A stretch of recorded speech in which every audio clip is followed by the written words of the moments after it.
Hello and welcome back to another episode of Bedtime Stories. My name is Tracy and I am your host.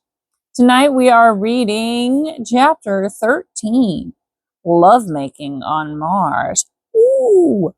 This is chapter 13 from A Princess of Mars, the first book in the John Carter of Mars series by Edgar Rice Burroughs.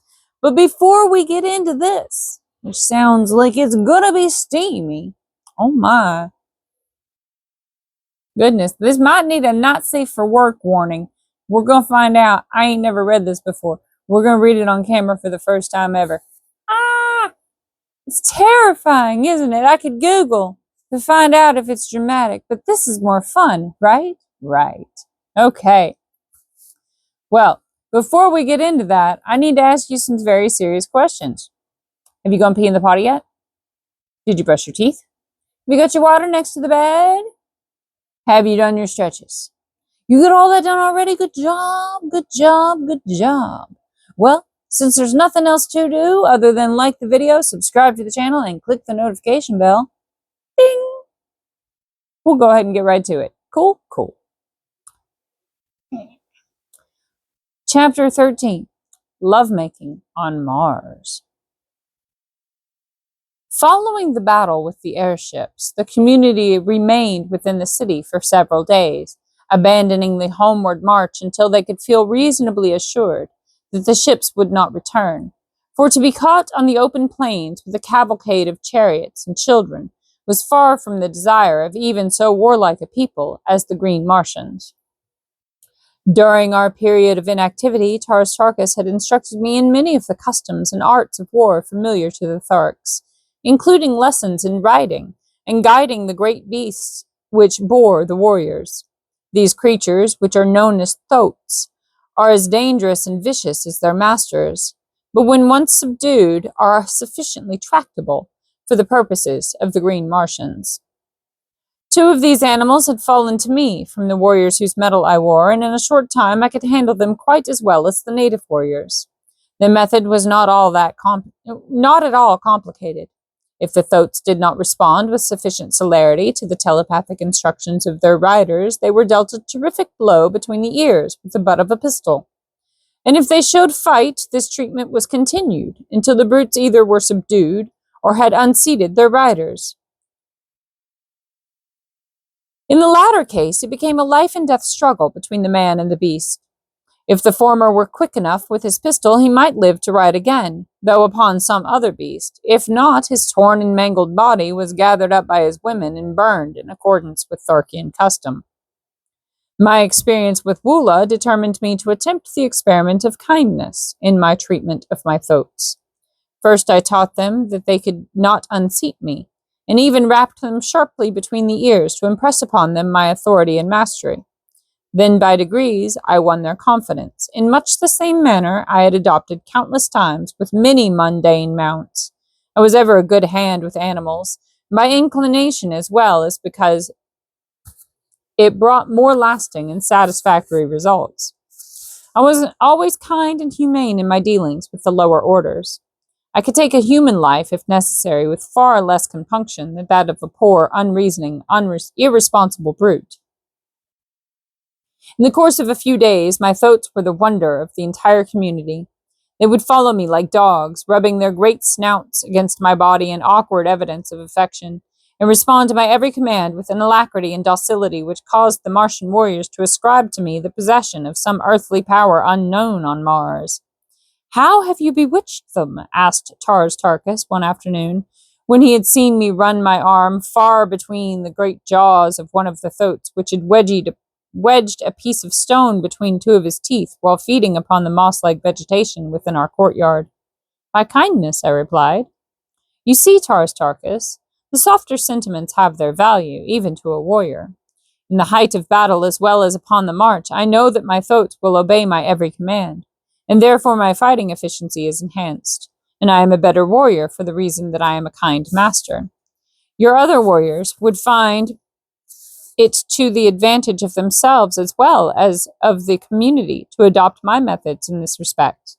Only a few days since you yourself told me that these great brutes, by the uncertainty of their tempers, often were the means of turning victory into defeat, since at a crucial moment they might elect to unseat and rend their riders. "Show me how you accomplished these results," was Tarkis's only rejoinder.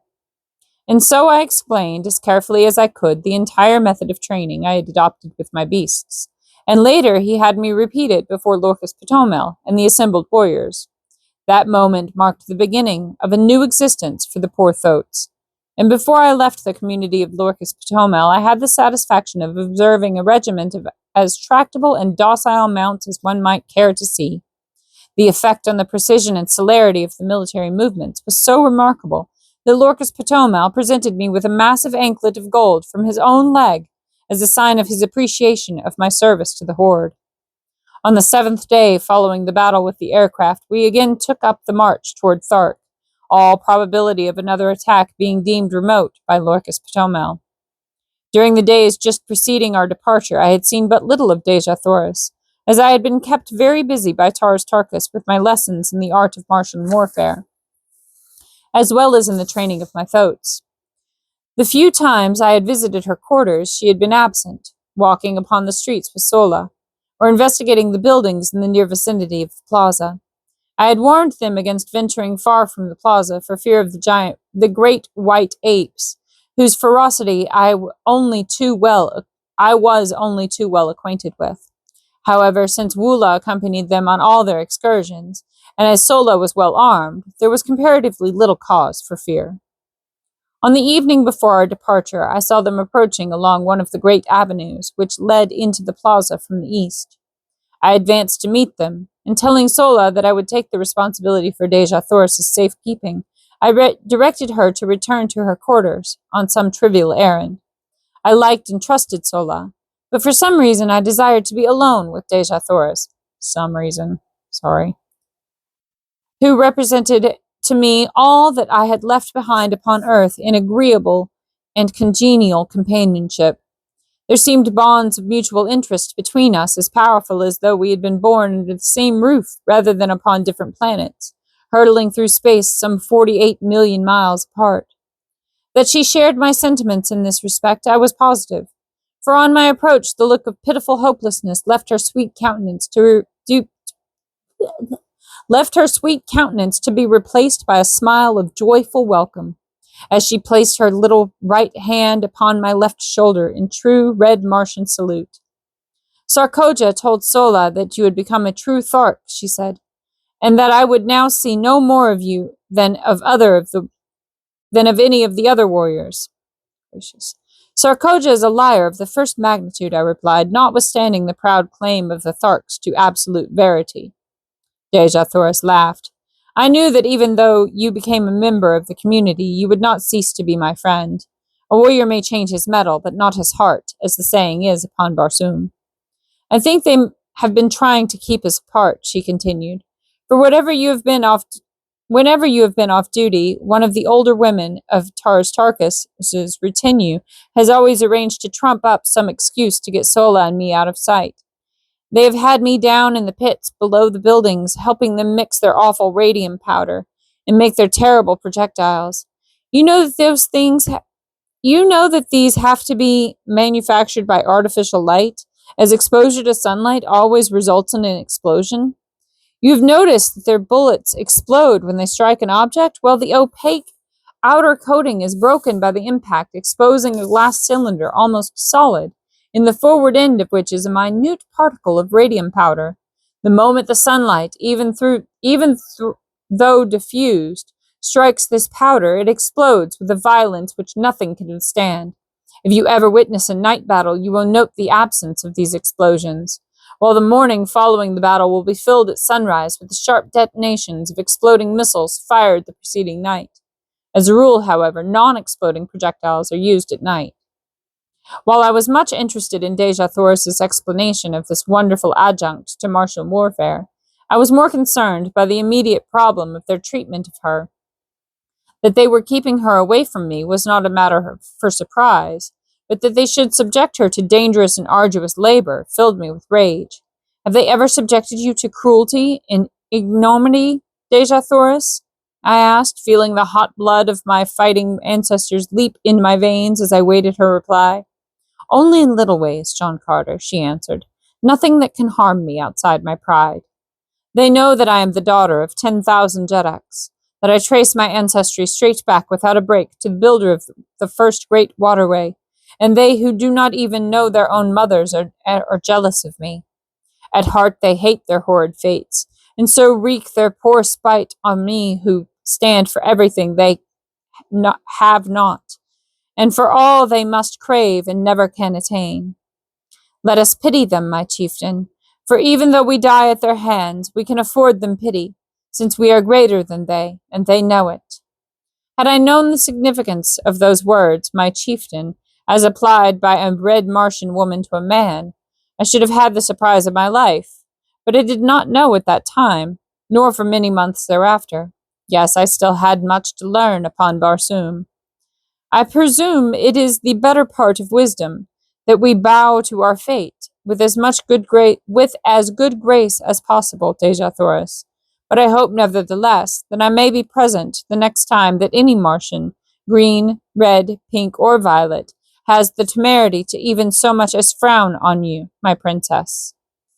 Dejah Thoris caught her breath at my last words, and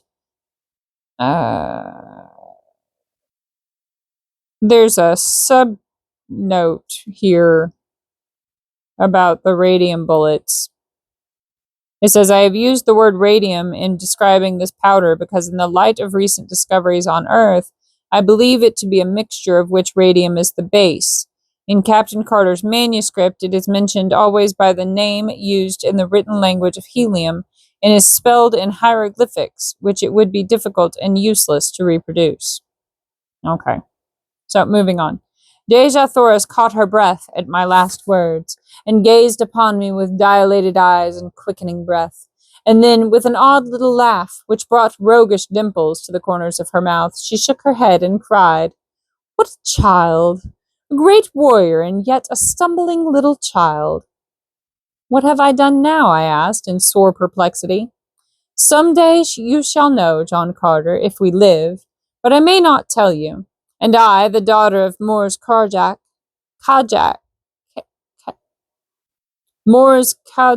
son of Tartar's Moors, have listened without anger.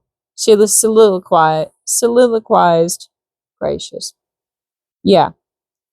In conclusion. Then she broke out again into one of her gay, happy, laughing moods, joking with me on my prowess as a Thark warrior, as contrasted with my soft heart and natural kindliness. I presume that should you accidentally wound an enemy, you would take him home and nurse him back to health, she laughed. That is precisely what we do on Earth, I answered, at least among civilized men. This made her laugh again. She could not understand it, for with all her tenderness and womanly sweetness, she was still a Martian. And to a Martian, the only good enemy is a dead enemy, for every dead foeman means so much more to divide between those who live. I was very curious to know what I had said or done to cause her so much perturbation a moment before, and so I continued to importune her to enlighten me. No, she exclaimed. It is enough that you have said it and that I have listened. And when you learn, John Carter, and if I be dead, as likely enough I shall be ere the further moon has circled Barsoom another 12 times, remember that I listened, and that I smiled. It was all Greek to me, but the more I begged her to explain, the more positive became her denials of my request, and so in very hopelessness I desisted. Day had now given way to night, and we wandered along the great avenue lighted by the 2 moons of Barsoom, and with Earth looking down upon us out of her luminous green eye, it seemed that we were alone in the universe, and I, at least, was content that it should be so. The chill of the Martian night was upon us, and removing my silks, I threw them across the shoulders of Dejah Thoris. As my arm rested for an instant upon her, I felt a thrill pass through every fiber of my being, such as contact with no other mortal had ever produced. And it seemed to me that she had leaned slightly toward me, but of that I was not sure.